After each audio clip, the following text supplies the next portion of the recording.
आज मैं आपको एक भक्ति कहानी सुनाने जा रही हूँ। एक रोज रास्ते में एक महात्मा अपने शिष्य के साथ भ्रमण पर निकले। गुरुजी को ज़्यादा इधर उधर की बातें करना पसंद नहीं था। कम बोलना और शांतिपूर्वक अपना काम करना ही गुरुजी को अच्छा लगता था। परंतु शिष्य बहुत चपल था। उसे हमेशा इधर उधर की बातें ही सूझती थी। उसे दूसरों की बातें में बड़ा ही आनंद आता था। चलते हुए जब वह तालाब से होकर गुजर रहे थे तो उन्होंने देखा कि एक धीवर नदी में जाल डाले हुए है। शिष्य यह सब देखकर खड़ा हो गया और धीवर को अहिंसा परमो धर्म का उपदेश देने लगा। लेकिन धीवर कहाँ समझने वाला था। पहले उसे टाल मटोल करनी चाहिए और बात जब बहुत बढ़ गई तो शिष्य और धीवर के बीच झगड़ा शुरू हो गया।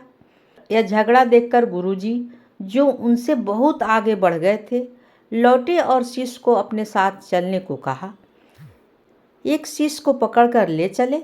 गुरुजी ने अपने शिष्य से कहा, बेटा, हम जैसे साधुओं का काम सिर्फ समझाना है, लेकिन ईश्वर ने हमें दंड देने के लिए धरती पर नहीं भेजा है।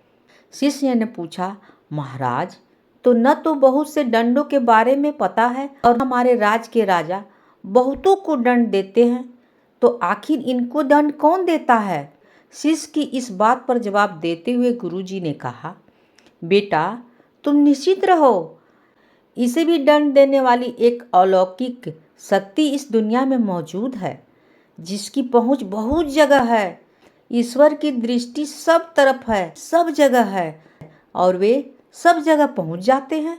इसीलिए अब तुम चलो, इस झगड़े में पड़ना गलत होगा, इसलिए इस झगड़े से दूर रहो। शिष्य गुरुजी की बातें सुनकर संतुष्ट हो गया और उनके साथ चल दिया। इस बात को ठीक 2 वर्ष बीत गए थे। एक दिन गुरुजी और शिष्य दोनों उसी तालाब से होकर गुजर रहे थे। शिष्य भी अब 2 साल पहले की वह धीवर वाली घटना भूल चुका था।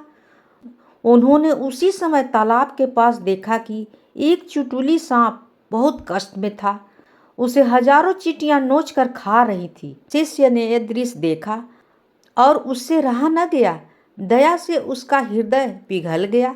वह सर्प को चींटियों से बचाने के लिए जाने ही वाला था कि गुरुजी ने उनके हाथ पकड़ लिए और उसे जाने से मना करते हुए कहा, बेटा, इसे अपने कर्मों का फल भोगने दो। यदि अभी तुमने इनको रोकना चाहा तो इस बेचारे को फिर से दूसरे जन्म में यह दुख भोगना ही होगा, क्योंकि कर्म का फल अवश्य भोगना पड़ता है। शिष्य ने गुरुजी से पूछा, गुरुजी, इसने कौन सा कर्म किया है जो इस दुर्दशा में फंस गया है।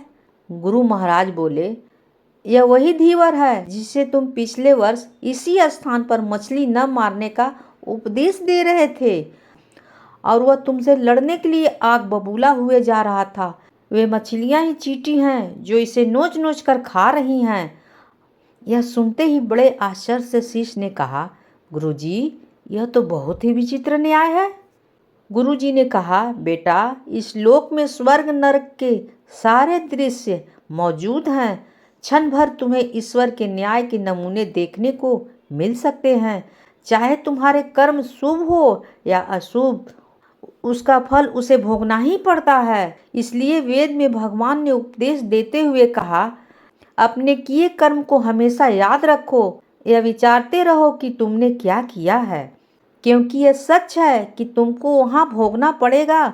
जीवन हर क्षण कीमती है, इसलिए इसे बुरे कर्म के साथ व्यर्थ न जाने दो।